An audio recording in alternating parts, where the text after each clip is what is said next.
Senhor, obrigada pela Tua presença nas nossas vidas. Às vezes a gente não está presente, mas Você está presente. Senhor, abençoa esse nosso encontro, não só agora na escola dominical, mas também no culto. Nós clamamos pela Tua ação em nós. Em nome de Jesus, amém. Bom, essa é a penúltima aula do nosso curso que tenta recuperar as coisas sobre vida em comunhão que o Ricardo Barbosa trouxe.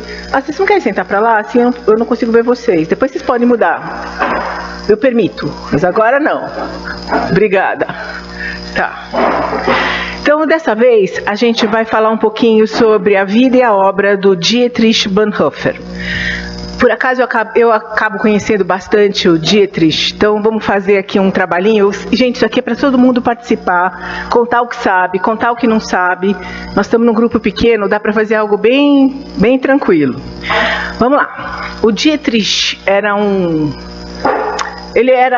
bom menino. Ele nasceu numa família que morava na região de Berlim. Era uma família bem tradicional. O pai dele era um psiquiatra, super bem sucedido.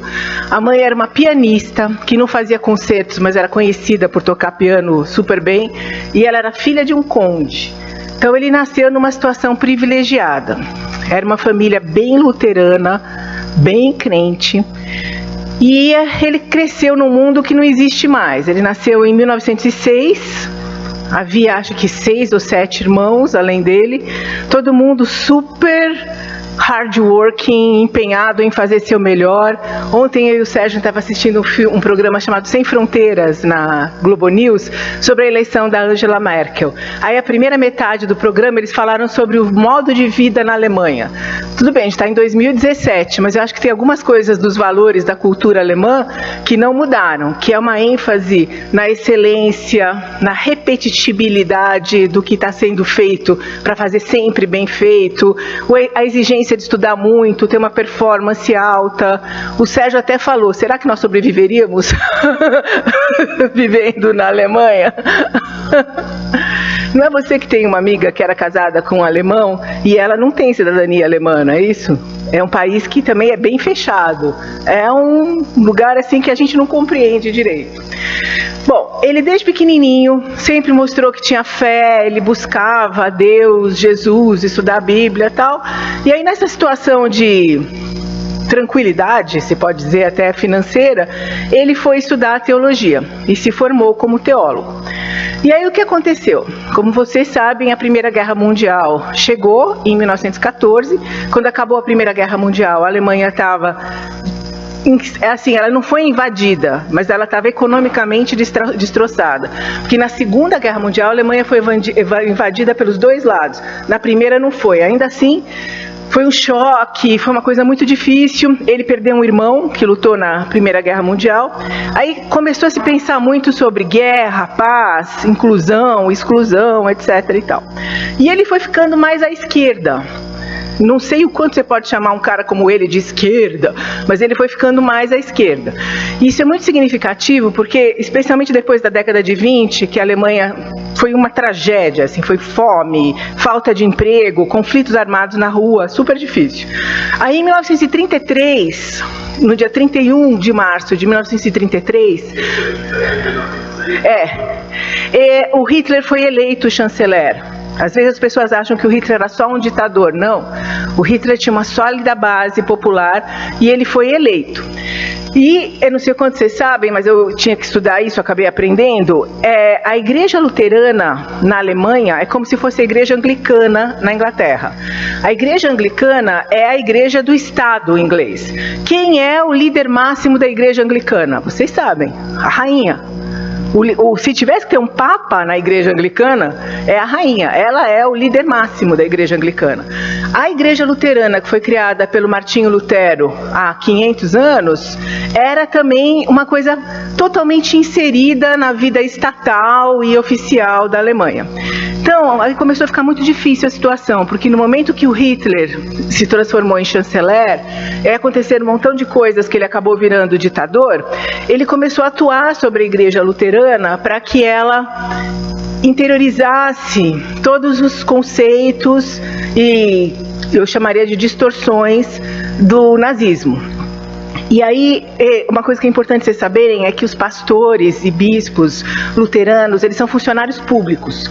Eles são sustentados pelo governo. Até hoje é assim. Isso é verdade. Então, quando tem algum enterro, qualquer tipo de questão, é um funcionário público / pastor que vai atuar nessa hora. Não entendi. Nada, ele só faz isso. Aceita descontar? Bom, aí o que aconteceu? Começou a ter uma divisão dentro da igreja luterana, porque uma coisa importante vocês entenderem, nessas primeiras décadas do século passado, tinha um medo muito grande do comunismo. Então muita gente abraçou o nazismo como uma forma de bloquear a extensão do comunismo que tinha na União Soviética. E vocês sabem, comunista come criancinha e mata padre. Esse é o conceito. Então, houve uma parte imensa da igreja luterana que aderiu ao nazismo tranquilamente. Era mais que pragmatismo, acho que tinha uma questão ideológica mesmo. Mas um pequeno grupo resolveu criar uma dissidência chamada Igreja Confessante. Essa dissidência durou uns 4, 5 anos só, porque logo se tornou intolerável para as autoridades alemãs e eles foram colocados fora da lei. Mas o Dietrich, que era um líder dessa dissidência, ele foi chamado para ser o responsável pelo seminário que formaria os pastores da Igreja Confessante. O seminário foi, isso é importante vocês também entenderem economicamente, não tinha mais dinheiro do governo nisso, porque eles dependiam de doações, patrocinadores, beneméritos. Isso. Exatamente. Aí uma senhora muito rica, alemã, ela emprestou para eles uma propriedade enorme que ficava numa região chamada Finkenwald. Quer ver, ó, como é que escreve? Bolas. É Finkenwald. O mapa da Europa mudou tanto depois da Segunda Guerra Mundial que o que era Finkenwald, que era uma área da Prússia Oriental, hoje é polônica. E eu nem sei o nome que tem lá. Isso é verdade. Havia uma população alemã vivendo numa região da Polônia há 300 anos. Aquilo lá era Alemanha. Mas quando acabou a Segunda Guerra Mundial, foi devolvido para a Polônia. Aí era uma propriedade super grande, que tinha hortas, tinha gado, e ficava à beira do Mar Báltico, lá no norte. Então, nos relatos biográficos dele, diz que muitas vezes ele e os alunos saíam para caminhar na beira da praia, eles faziam fogueiras na beira da praia, oravam, cantavam. E acima de tudo, isso foi a gênese da experiência comunitária dele. Ele saiu da vida dele em Berlim. Antes ele já tinha morado 1 ano em Nova York, porque ele trabalhou numa igreja do Harlem, que foi uma experiência super importante para ele. E lá ele imergiu nessa comunidade. Isso é a base do livro dele, Vida em Comunhão. Mas eu só queria frisar que ele teve, na verdade, 3 grandes experiências de vida comunitária. Primeiro, o seminário de Finkenwald, que a gente já vai entrar um pouquinho como é que era. Antes disso, teve esse ano que ele passou lá morando no Harlem e trabalhando num seminário do Harlem, que é uma experiência bem diferente para um alemão. E aí, antes de começar a Segunda Guerra, que foi no dia 1º de setembro de 1939, ele tinha passado também quase 1 ano de novo em Nova York. Ele estava lá. E todo mundo sabia que a guerra ia estourar. E ele optou por voltar para a Alemanha, ao invés de ficar como refugiado nos Estados Unidos. Eu não sabia. Ele resolve voltar para a Alemanha, porque era quase uma sentença de morte para ele. Mas o que é mais lindo, que a gente vai ver daqui a pouquinho, é que quando ele foi preso, e daqui a pouco eu entro em por que ele foi preso, primeiro ele ficou numa prisão em Berlim, depois ele foi primeiro para um outro campo de concentração chamado Buchenwald, e finalmente ele ficou um bom tempo num campo de concentração chamado Flossenburg. E como o nosso querido Dietrich, ele era radical mesmo, ele acreditava mesmo no que ele acreditava, ele resolveu que na prisão e depois no campo de concentração, ele também teria uma vida em comunidade. Eu coloquei aqui, vida em comunidade no inferno, a experiência dele no campo de concentração. Bom, vamos só pegar aqui o restinho para a gente ver um pouco mais do seminário, que isso é importante. ele não se conformava, porque como ele era muito inteligente, ele sabia que ia acontecer uma guerra, ele sabia que ia ser uma guerra de extermínio, porque as questões raciais eram muito fortes na Alemanha na década de 30. Então ele tentou buscar contatos ecumênicos na Europa, nos Estados Unidos, para tentar enfrentar a questão do nazismo através do mundo espiritual, mas nada deu certo. Bom, aí ele funda o seminário, fica lá 3 anos, mas o seminário é fechado em 37. Deixa eu ler um pouquinho sobre a vida lá no seminário. Finkenwald era uma comunidade no meio do nada, numa região que hoje fica na Polônia e está localizada às margens do Mar Báltico. Isso era a Prússia Oriental, até 45. Dietrich era o diretor do seminário e tinha muito trabalho a fazer, inclusive lavar a louça, fazer compras e dirigir a van que ia buscar os estudantes na estação de trem. Havia uma regra na casa: ninguém poderia falar nada sobre outra pessoa do seminário se essa pessoa não estivesse presente. Como ele era alemão, ele punha essas regras e eu presumo que elas eram obedecidas. Imagina se ia funcionar aqui no Brasil. Você põe uma regra e você não vai falar nada se a pessoa não estiver na sua frente, assim, de pé. Tá. Havia disciplina ao longo do dia. Trabalho, estudo, oração, música, brincadeiras, tudo tinha espaço ao longo do dia. Dietrich pensava muito sobre a oposição entre vida em comunhão e vida em solidão. Isso a gente vai entrar mais. Então, todos os dias, os membros do seminário tinham momentos de solidão, momentos devocionais, momentos de se examinarem e momentos de comunhão. Havia também a oposição entre silêncio e som, ou seja, momentos em que todos estão em silêncio, eram umas 80 pessoas juntos, ao lado de muitos momentos com música. Ele aprendeu com a mãe a tocar piano, e lá tinha um piano, e ele ficava tocando Bach e Beethoven para os alunos. A fala humana era usada diariamente no seminário para algo muito raro no mundo evangélico, a confissão dos pecados. O Dietrich achava que a regra católica de se confessar para o padre podia ser adaptada à regra evangélica de procurar um irmão e confessar seu pecado a ele. Aí, como eles, assim, acho que eles têm uma capacidade de obedecer muito grande. Então, todo dia tinha um momento em que você tinha que confessar seu pecado para algum irmão. Achei que você pode escolher, sério, porque são tantos. Você fala, terça eu vou falar disso, quarta eu vou falar daquilo. Acho que tem. E aí a gente cria novos, mas era diariamente isso. Eu não consegui descobrir se era sempre com a mesma pessoa, se você tinha que ficar fazendo um rodízio, mas parece que diariamente tinha essa prática de você examinar seu coração e confessar um pecado. Da mesma forma, a meditação sobre trechos da Bíblia era prática diária. Vivendo 24 horas por dia, 7 dias por semana juntos, todos tentavam viver como o corpo de Cristo. Isso daí é bem radical. Nós não vivemos juntos, nós que estamos aqui. A gente busca estar junto, a gente faz uma força para estar junto. Tem os encontros aqui na igreja. Esses caras estavam grudados 24 horas por dia. Por isso que ele teve tantos insights, tantas vivências importantes sobre a vida em comunhão.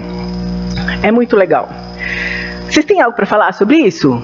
Alguém sabe mais alguma coisa que queira acrescentar?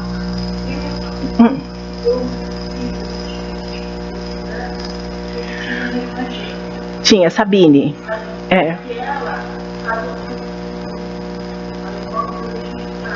Sim. Aham. Ah, que legal.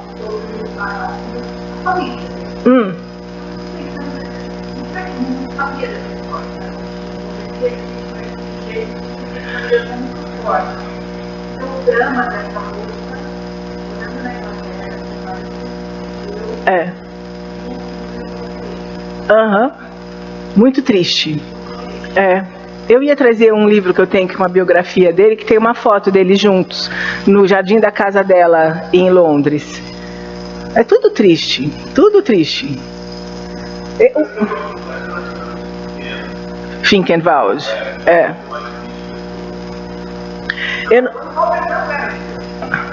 Não, ele era super crente luterano. A família dele era ariana pura. Essa coisa é doida, entendeu? Raça. Não, ele era super a favor dos judeus, ele começou a fazer escândalos pelo tratamento que os judeus estavam recebendo, porque a perseguição foi crescendo, entendeu?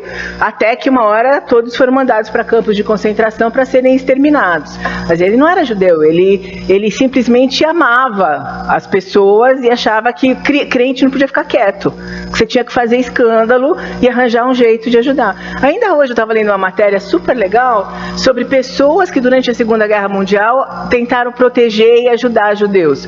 Várias pessoas, gente, não só cristão, um monte de gente, chinês, japonês, que eram assim, diplomatas que estavam na Europa naquela época, alguns americanos, muita gente tentou ajudar os judeus, só que era assim, uma gota no oceano, porque realmente 6 milhões foram mortos. Se conseguiram salvar, sei lá, 50 mil, foi isso que conseguiram.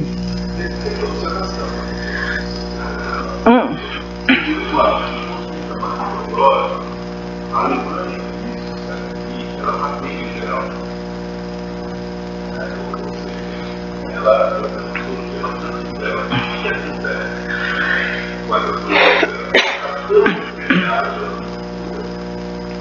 e ela vai se comunicar com o nazismo. Essa é a história. Quando o Bart, grandes ideólogos, sim. O Bart começa a dizer, gente, vocês estão fazendo, ter uma visão crítica em relação ao que está acontecendo na Alemanha. E aí ele escreve em 1915 aquele famoso livro dele, o Comentário Romano. Deus está castigando a Alemanha na primeira. Deus está julgando a Alemanha. E a igreja tem que funcionar contra. Daí surge a igreja confessante. Mas isso foi só depois de 33 que surgiu a igreja confessante.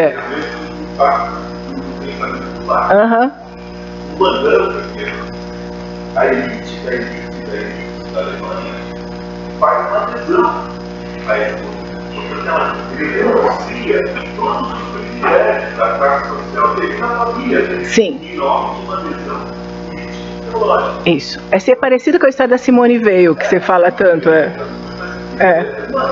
Uma força, uma relevância para dar uma maior. Poderia voltar para a Alemanha, sabendo que o risco dele ter lá é enorme. Daqui a pouco eu vou entrar mais na história do campo de concentração, que é muito importante. Só queria explicar mais uma coisinha da biografia dele. Então, era mesmo uma família super bem relacionada, very important people, etc. E ele tinha um cunhado que era almirante da frota alemã. Vocês entendem? Ele não é um marginal. Isso é super importante vocês entenderem. Ele não é um pobre coitado. Ele não vive nas franjas da sociedade. Não. Ele está no centro do status quo do poder alemão. E ele tem um cunhado que é um almirante. Esqueci o nome do cara. Que eram muitos irmãos e irmãs. Aí, todo mundo lembra daquele filme do Tom Cruise? Que tem o atentado no bunker contra o Hitler? Que o Tom Cruise está com uma perninha dura, não tem braço e tem um tapa-olho? Vocês lembram? Então, isso é um caso verídico. Aconteceu mais ou menos no início de 1944. Esse cara, que era um general alemão e era conde também, ele era um dos líderes de uma conspiração para matar o Hitler. Primeiro vocês têm que lembrar que os caras tinham pavor do comunismo. Depois que Stalingrado aconteceu, que foi aquela batalha que os alemães começaram a perder a Segunda Guerra Mundial, foi trágico para os alemães Stalingrado, as pessoas mais agudas falaram, gente, nós estamos perdendo essa guerra, nós temos que ser rápidos para salvar o que ainda dá para salvar. E aí eles fizeram essa conspiração e o Dietrich era parte dessa conspiração. Aí muita gente, porque nós já conversamos sobre isso, fica chocadíssima, porque o Dietrich era parte de uma conspiração para matar uma pessoa, o Hitler. Mas isso é verdade, ele era parte dessa conspiração. Exatamente. E aí como é que aconteceram as coisas? Gente, vocês não lembram? Esse filme fez bastante sucesso e é tudo verdade. Eles estão fora de Berlim, tem como se fosse um acampamento militar, aí no subsolo tem um bunker, que são assim, metros e metros de concreto por todo lado, com uma sala de reuniões, onde o Hitler está com seus generais, empurrando o exército, olhando o mapa, vai por aqui, vai por ali. Aí esse cara, que é o von blá blá blá blá, que era parte da conspiração, chega com uma malinha e põe a malinha embaixo da mesa. Aí ele fala assim, vou no banheiro. Ele sai. Mas vocês não sabem, explode a bomba, morre um montão de gente e o Hitler não é nem ferido. Entendeu? Aí foi um pega pra capar tremendo, é tipo Operação Lava Jato, entendeu? Um denunciou o outro rapidinho.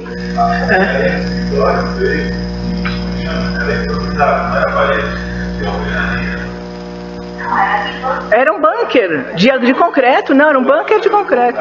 Foi um negócio tão prático que não, eu acho que não. Bom, sei lá.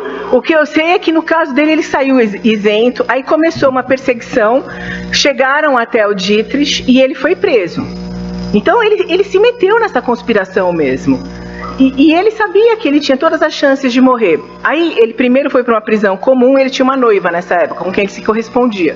Ele era tão status quo, gente, que ele nunca foi tratado como um judeu seria tratado, como um cigano seria tratado, como um comunista seria tratado, como um homossexual seria tratado.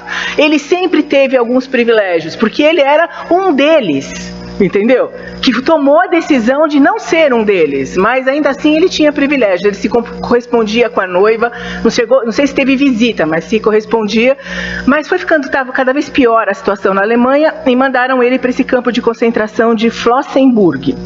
Que não é... Vocês já ouviram falar nesse campo de concentração? Não, porque não era importante. É Auschwitz, Dachau, Baden-Baden, que são os campos de concentração mais conhecidos, que eram aqueles onde iam as populações para serem exterminadas. O Dietrich não estava lá para ser exterminado. Você descobriu alguma coisa, Célia, sobre a história do bunker?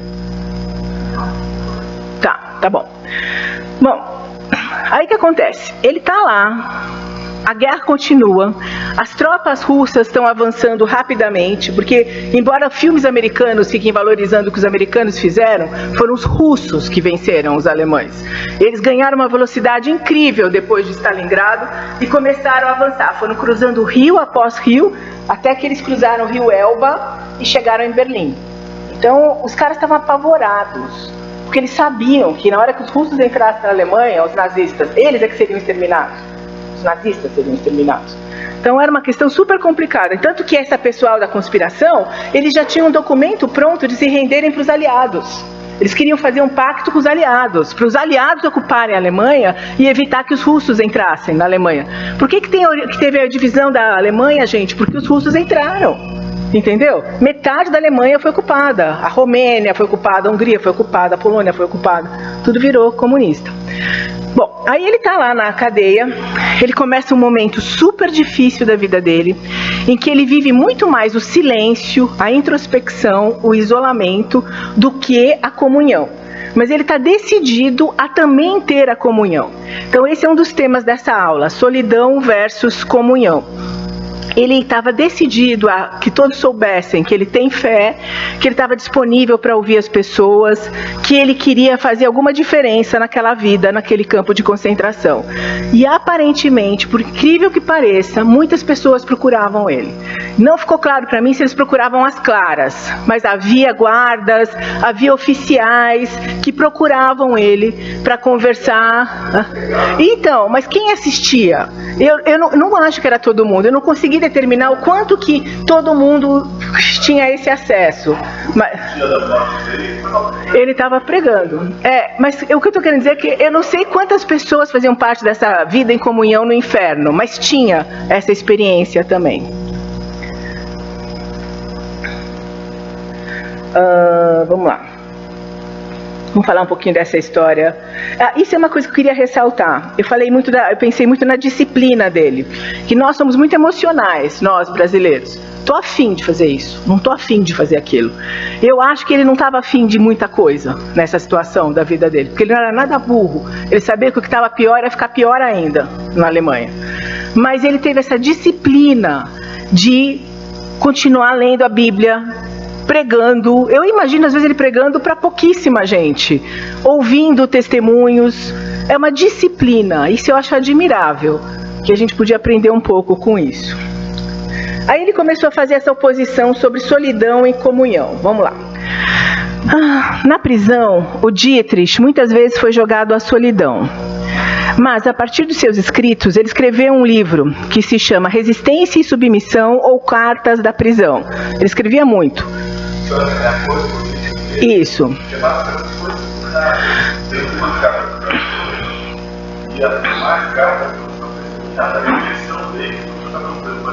Isso. Eu acho que é esse. Essa carta é uma carta que escreve sobre a resistência à submissão. Sim. Isso, exatamente. Mas a partir dos seus escritos, eu creio que ele conseguia viver o que seria um mal, uma punição, como algo que podia ser transformado em bem.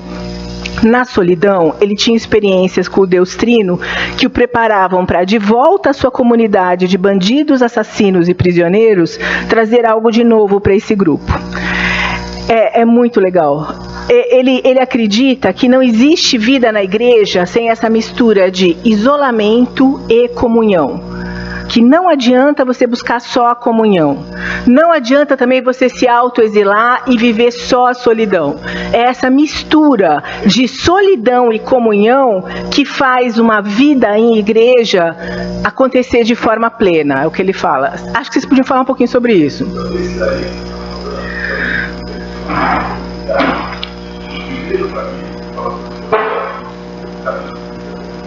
o terceiro capítulo fala sobre essa dialética, solidão e uma das coisas que ele fala é que na solidão eu entro em contato com os meus limites. E isso é super importante, que a fé não é para eu achar que eu não tenho limite. A fé é para eu acolher o meu limite também. Ele quer aqui, ó. Ele assim, ó. Ninguém aceitar na minha solidão que ninguém pode resolver minha vida, meus problemas. Quebrar a ilusão de que existe uma igreja de pessoas perfeitas, prontas a resolver as questões mais terríveis da minha vida. Na minha imaturidade, busco a igreja onde eu nunca esteja sozinho nem frustrado. O que vocês acham disso?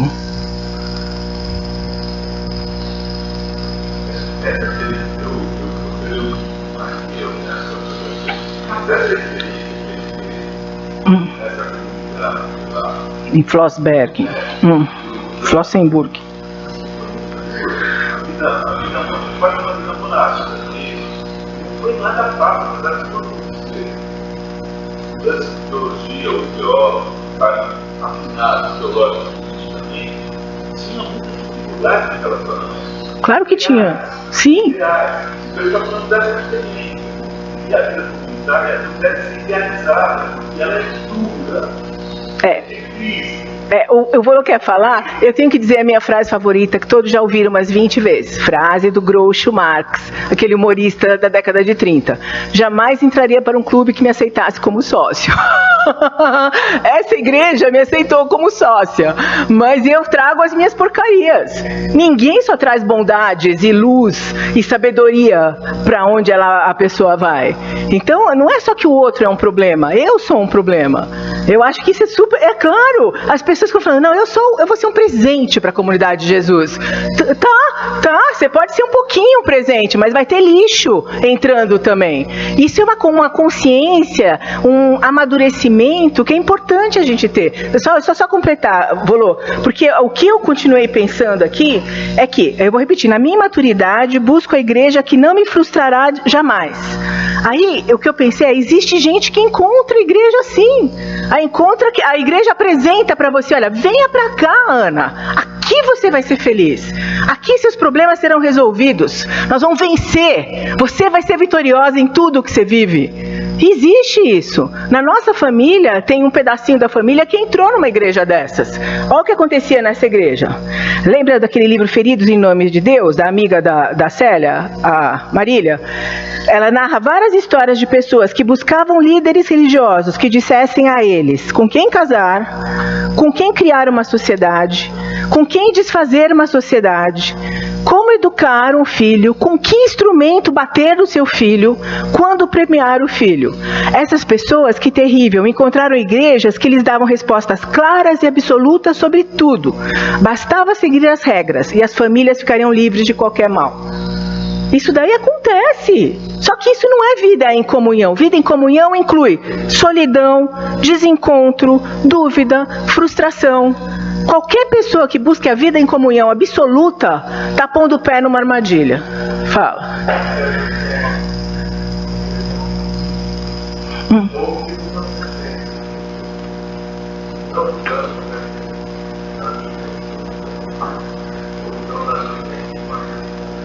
Sim. Tá bom. Ó, na minha maturidade, busco a igreja que não me frustrará jamais. Tem muita coisa sobre solidão que a gente já falou.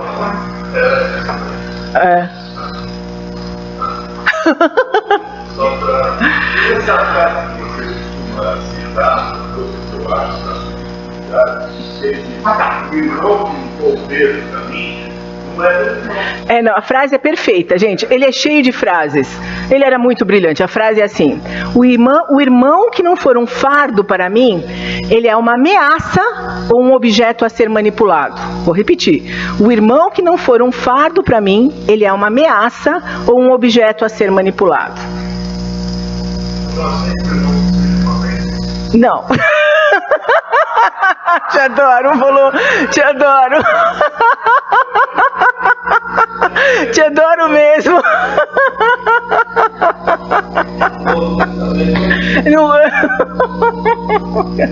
Não, te adoro mesmo. Lucas, você ia falar alguma coisa? Não?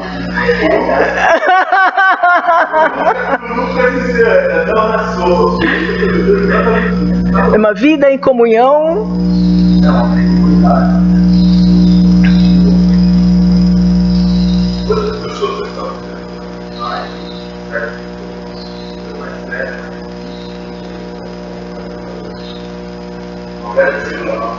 Esse livro eu faço várias vezes diferentes, várias vezes.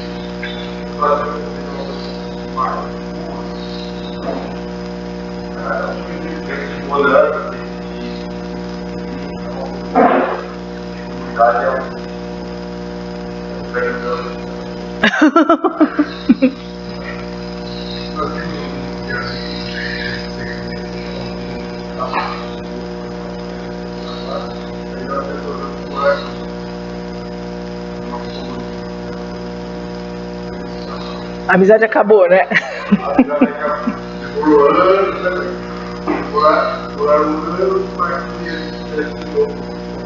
interessante, a gente se aproximou de coisas bacanas, duas casas que tinham assaltadas, assaltando armada, ameaçando o morador, aí a gente viu e hoje estamos Então, é isso que eu acho que é pegar o fardo. O seu vizinho estava sofrendo, você falou, eu quero sofrer com você. Acho que é esse sentido do fardo.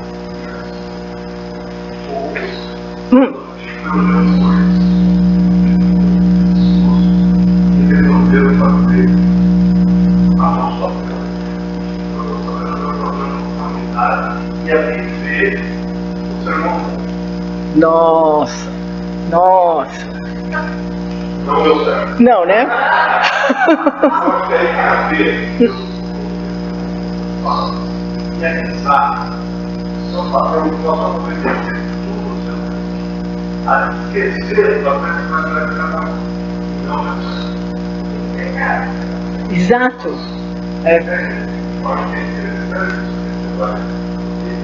Nem a nós.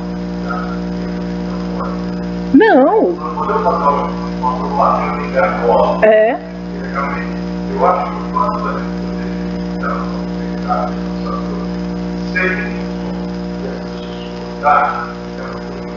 já é uma coisa boa em si. O que você está rindo, Cida?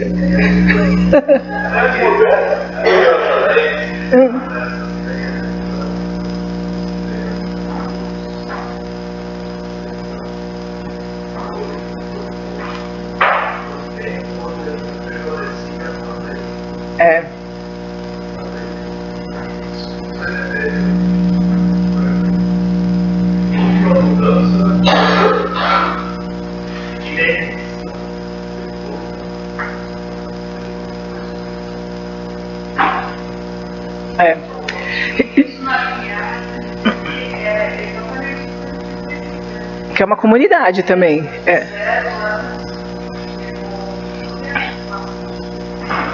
E até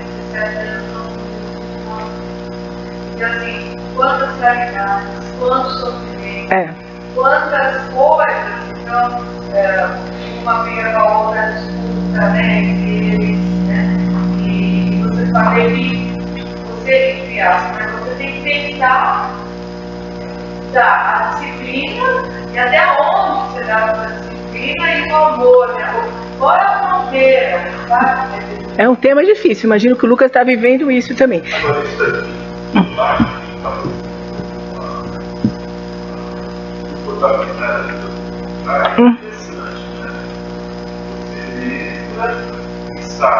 Isso, é elástico. É elástico, é.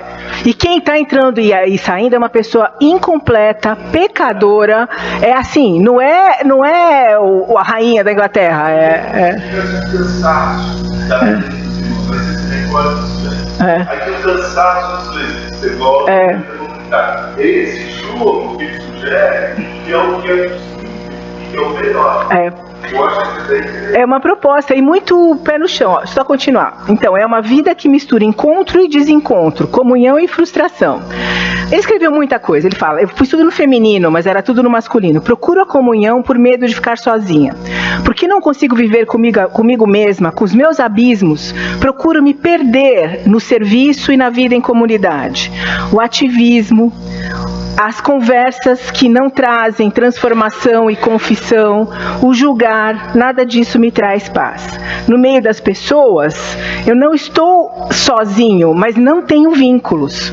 Isso também acontece, você está no meio das pessoas, mas você não tem vínculo. O resultado, ele pensou em tudo, porque foram 3 anos que ele ficou no tal seminário. Você está 1000 anos também na limiar. O resultado, fico frustrada e passo a acusar o outro, a acusar as pessoas da igreja de quedas e vazios que estão dentro de mim e que irão comigo onde quer que eu vá, inclusive na próxima igreja, aquela que é melhor que essa, que é para onde eu vou na semana que vem, entendeu? Ele fala isso. Quem busca comunhão para fugir de si mesmo, abusa da comunhão. Aí ele fala muito de pecado. Ele diz que é essencial que na vida em comunidade, todo mundo tenha essa clareza, que é pecador, que tem um ponto cego, que quando vê fez uma coisa que não queria fazer. Ele fala muito isso. Em silêncio, eu examino meu coração e começo o processo de arrependimento em relação ao pecado. Em comunhão, confesso o meu pecado, peço a ajuda do outro nessa caminhada de transformação. Eu tenho aqui nessa igreja pessoas que caminham comigo nesse processo de transformação. Isso é sensacional, a pessoa sabe da minha ira, da minha maldade, do meu temperamento, e elas oram por mim, me acolhem e andam junto comigo. É super legal. Tem uma parte que... Aí, isso é o centro disso tudo. Ó que incrível, gente. Não é fácil. A pessoa que não suporta a solidão deve tomar cuidado com a comunhão. A pessoa que não se encontra em comunhão, tome cuidado com a solidão. Vou repetir. A pessoa que não suporta a solidão deve tomar cuidado com a comunhão. A pessoa que não se encontra em comunhão, tome cuidado com a solidão. O que vocês acham disso? Dessa oposição? Sim.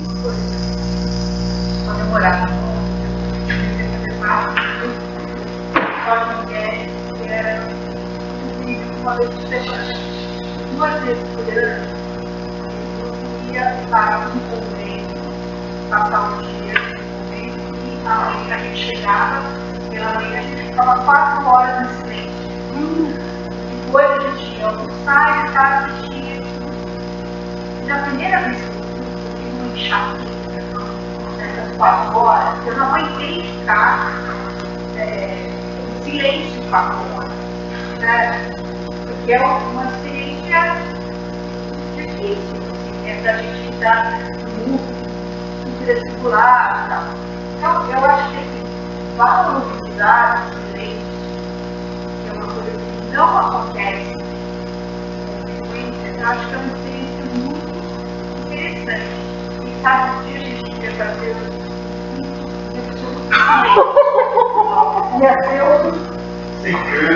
sem nada. Não, mas sem celular. Também, sem celular, né? Sem cadeira.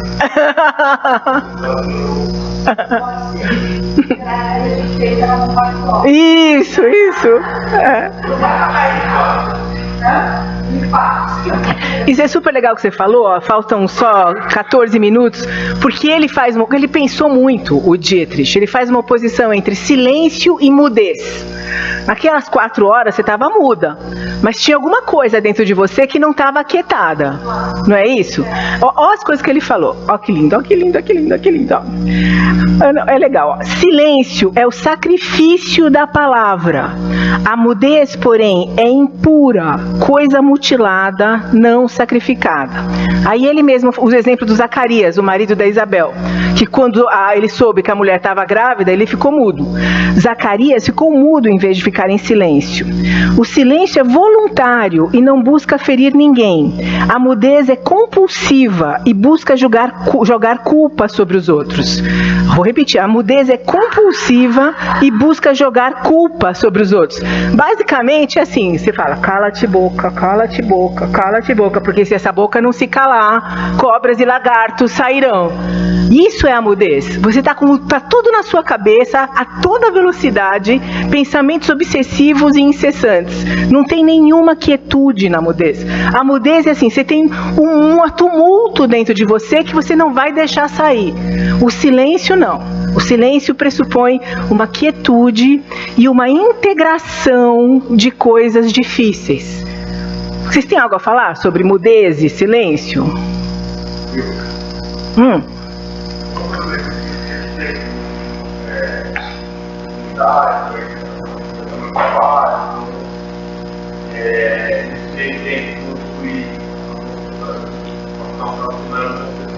Ah, você foi? Eu tive uma experiência de quase 3 horas no meio do quarto. E aquilo foi. Geralmente eu sou orador na minha vida interna.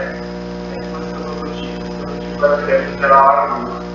E mais espaço para as coisas. Mais coisas de Deus, mais coisas de Deus. Porque eu acho que eu acho que eu tenho que fazer. Mas as coisas demonstradas bem. E o ato do recolhimento, o ato também que acolhe o silêncio, é muito rápido. E ele não é hoje da parte.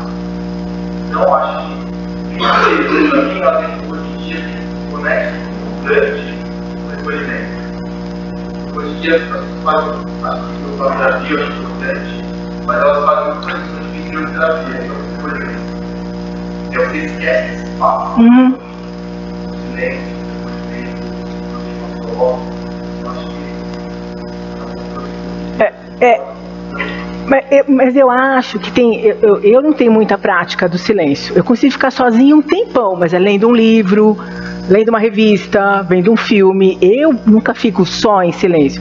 Na verdade, isso só acontece quando estou em estado de choque.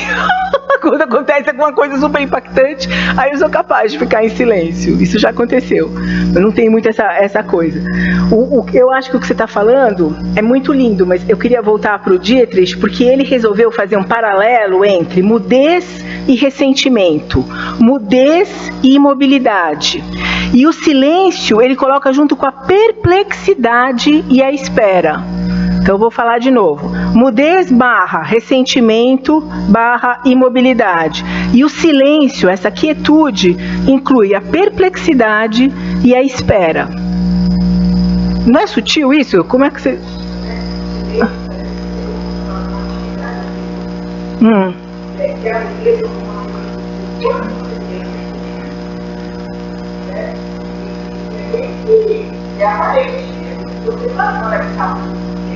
Por dentro tem uma multidão falando,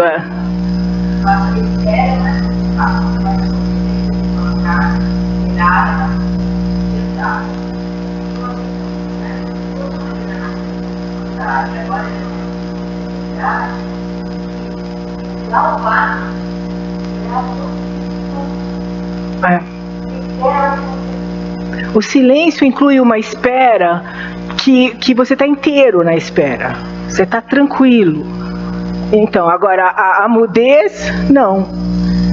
Ele resolveu fazer uma frase sobre a questão da mudez, né? Ele escreveu aqui, ó.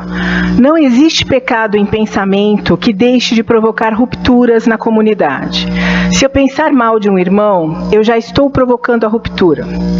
Onde há ressentimento, não há silêncio no meu coração nem no meu cérebro. Penso de maneira obsessiva, repetitiva, sobre o quanto essa pessoa me feriu. Posso estar mudo e meus lábios cerrados. Posso não falar disso para ninguém. Eu posso não agir sobre essa ladainha. Não importa. O mal já está feito. Não há silêncio em mim. Não há espera em mim. O que vocês acham disso? Eu acho o seguinte,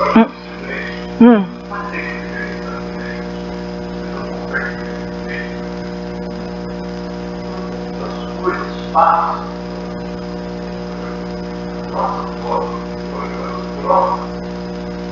por isso que ele faz as coisas. Então, mentira a palavra, não tem do nada, não tem nosso ressentimento aparece e a chance de a gente poder nos perdoar. Só é a chance de eles não então, idealizar o silêncio como a gente vai, agora só o silêncio purificar, não é purificação. O silêncio é um meio da realização da Deus. Mas, na verdade, na nossa carta eu faço silêncio. Eu levo comigo os meus pecados, eu não consigo deixar. Verdadeiro silêncio, quando eu idealizar o silêncio comigo, é uma forma de se purificar na vida. É a única coisa que entra em contato com o nosso e é a oportunidade de a gente. Muito bom. Se a religião brasileira tem muito menos, vai ter plano, vai ter plano para o amigo. Essa comunidade é importante. Qual é o complemento que você vê? Eu acho que é o seguinte, hoje em dia, estamos por parte da gente, muito conflito com a igreja. Aí a pessoa chega aqui e fala, é melhor comunidade. Você igreja, você hoje uma grande parcela da evangelho. Você vem cá, está feliz?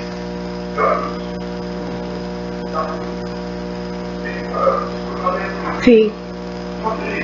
Então, foi uma célula, aí depois eu encontro naquela célula, uma reunião de oração. Esquece de ficar com era a comunidade. E as pessoas vai ter.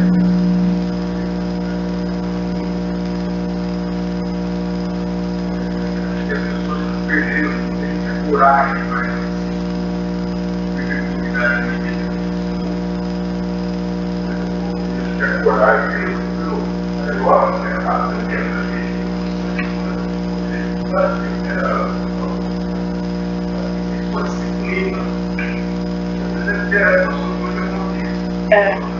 Eu vou contar disso.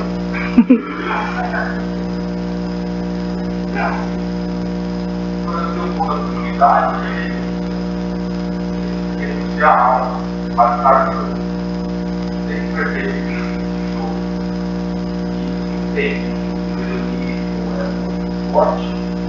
Eu desejo a minha vontade, então eu largo o meu pai para o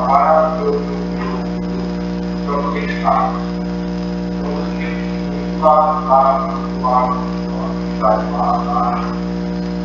muito lá, quando os estudantes acontecem, existe uma parte diferencial, algo que seja. Então você lava a louça, alguém vai se transformar. Da unidade. Esse foguete, na reunião. Então, tem que estar aqui, eu tenho que estudar de manhã, e até forma que a gente está. Isso é bacana. Então, como tenho pouco essa prática de silêncio, eu fico feliz de você e outras pessoas trazerem, porque é algo que eu não consigo trazer. Mas ele fala que silenciar nada mais é do que estar à espera da palavra de Deus. Ele era muito crente e ele tinha a palavra dentro dele. Então o silêncio era como se você deixasse um campo preparado, fértil, bonitinho, na época certa, para vir a palavra de Deus e acontecer uma nova semeadura. Ele tinha uma visão muito positiva, não o silêncio assim, dilacerado, não o silêncio amargurado, o silêncio fértil, que quando chega a palavra de Deus, algo novo vai surgir. Algo muito bacana, mas eu não sei se eu vivo isso, entendeu?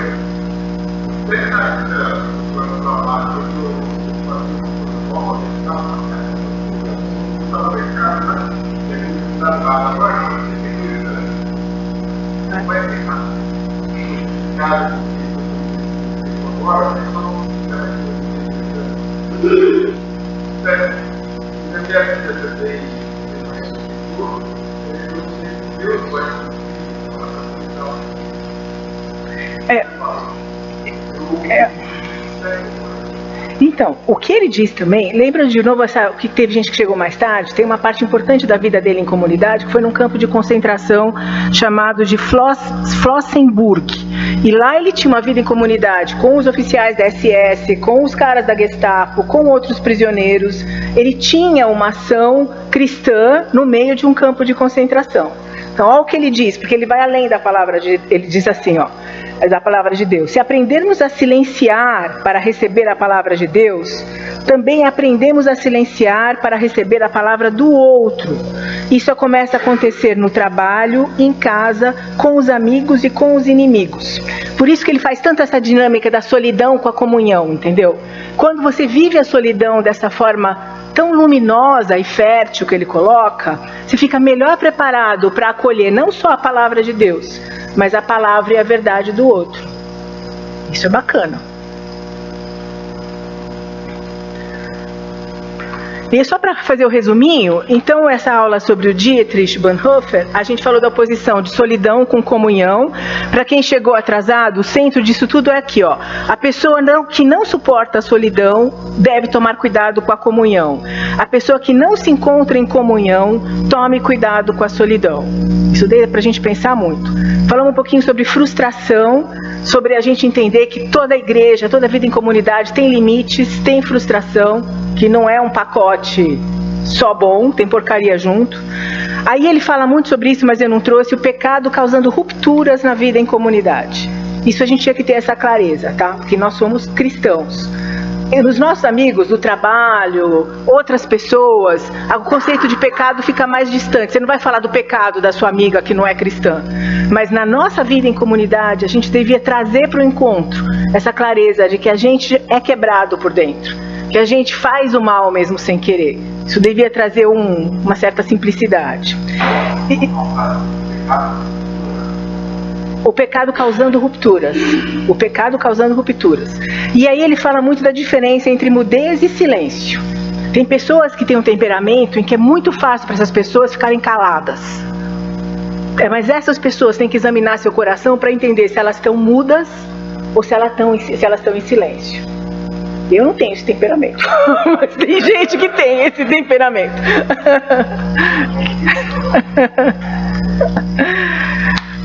Quem é que gostaria de fazer uma oração sobre isso?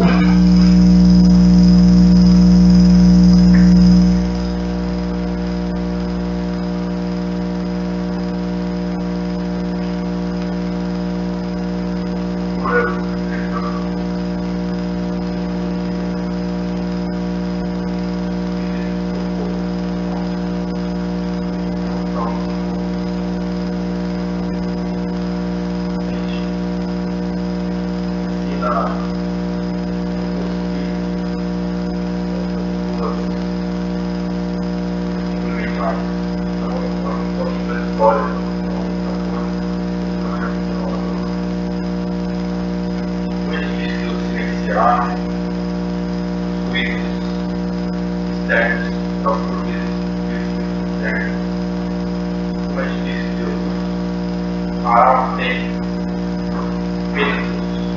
para espelhar a palavra, encontrar uma situação, de ouvir, e a Deus fazer, o ponto é como é difícil renunciar a viver com o outro, como é difícil renunciar a minha posição, o meu modo de vida para entender o outro. Como é difícil Deus estar com eu, porque é difícil dialogar, tantas coisas, dificuldades que ele colocar no seu lugar. Ensina o Espírito Santo, foi através do Cristo, mas como viver em corpo, ensina Deus o que é viver em corpo, tantas formas, paradas pelo mundo, denominações, as históricas, mas Deus, o teu corpo, grande, está ativo, tu és uma vez.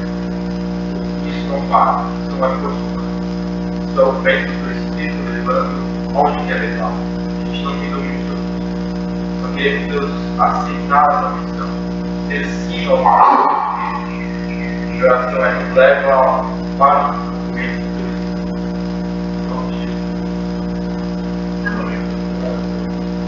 Domingo que vem é a última aula, que a gente vai entrar na metáfora do casamento como uma possibilidade do encontro, tá?